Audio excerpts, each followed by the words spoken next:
আসসালামু আলাইকুম রহমতুল্লাহ বারাকাতুহু। আজকে আমরা আলোচনা করব ইয়ৌমে আরাফা নিয়ে।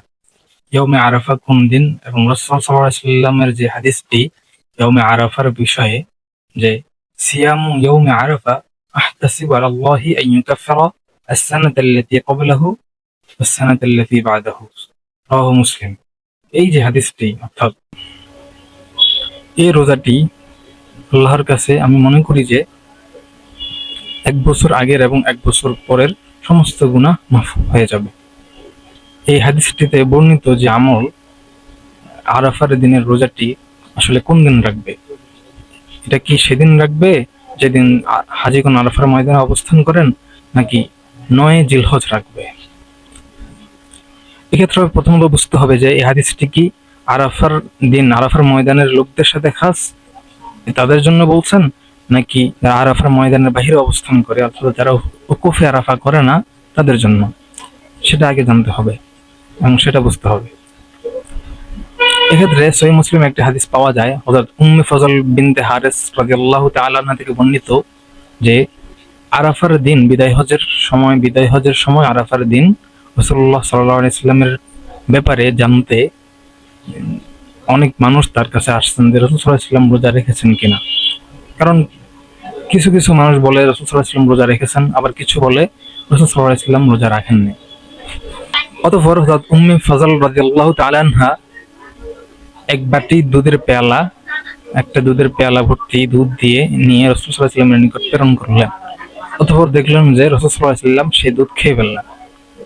এই যে হাদিস সহিহ মুসলিম এসেছে, এই হাদিস থেকে বোঝা যায় আরাফার দিনের যে রোজা, এই রোজা হাজী সাহেবদের জন্য সুন্নত নয়, বরং যারা আরাফার উকুফে আরাফার বাহিরের মানুষ তাদের জন্য, অর্থাৎ আরাফার ময়দানে যারা অবস্থান করছে না তাদের জন্য এই আমল। যখন এটা স্পষ্ট হয়ে গেল যে এই আমলটা আরাফার ময়দানের সাথে খাস না, বরং এটা আরাফার দিনের সাথে খাস, এখন বুঝেন আরাফার দিন কোন দিন। সমস্ত হাদিস গুলো যাচাই বাছাই করে এবং ফুকাহে কেরামের বক্তব্য অনুযায়ী আরাফার দিন হচ্ছে 9 জিলহজ। এখন 9 জিলহজ কি পুরো বাংলাদেশে, পুরো বিশ্বব্যাপী, পুরো বিশ্বতে 9 জিলহজ কি একই দিনে হবে কি ভিন্ন দিনে হবে? এই মাসালার ভিত্তি হচ্ছে ইখতিলাফুল মাতালিআর উপর। ইখতিলাফে মাতালি অর্থাৎ চাঁদ, একই চাঁদ পৃথিবীর যে কোনো প্রান্তেই উঠুক, সেটা কি পুরো বিশ্বের জন্য একই হিসাব হবে নাকি ভিন্ন ভিন্ন হিসাব হবে? এই বিষয়ে আমাদের ওস্তাজ হযরত আল্লামা মুফতি আল্লামা আব্দুল মালিক হাফিজাহুল্লাহ ওনার একটি আলোচনা আছে।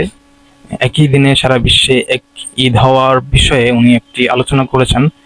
এই মে মাসের আল কাউসারে সেই লেখাটি এসেছে প্রবন্ধ আকারে, সেখানে থেকে আপনারা দেখতে পারবেন। সেখানে বিস্তারিত আলোচনা হয়েছে যে ইখতিলাফুল মাতালি সাবিত, অর্থাৎ একই দিনে পুরো বিশ্বে ঈদ হবে না, বরং চাঁদ যখন যেভাবে দেখা যাবে তখন সেখানে সেভাবে ঈদ হবে। যখন ইখতিলাফুল মাতালে প্রমাণিত হয়ে গেল, তাহলে বাংলাদেশের জন্য আরাফার দিন হচ্ছে যেদিন 9 জিলহজ বাংলাদেশে হবে সেদিন, এর আগে নয়। কারণ এই আমলটি 9 জিলহজের যে আমলগুলো, এগুলো অর্থাৎ ইয়ৌমে আরাফার যে আমলগুলো, এগুলো 9 জিলহজের সাথে, উকুফে আরাফার সাথে না।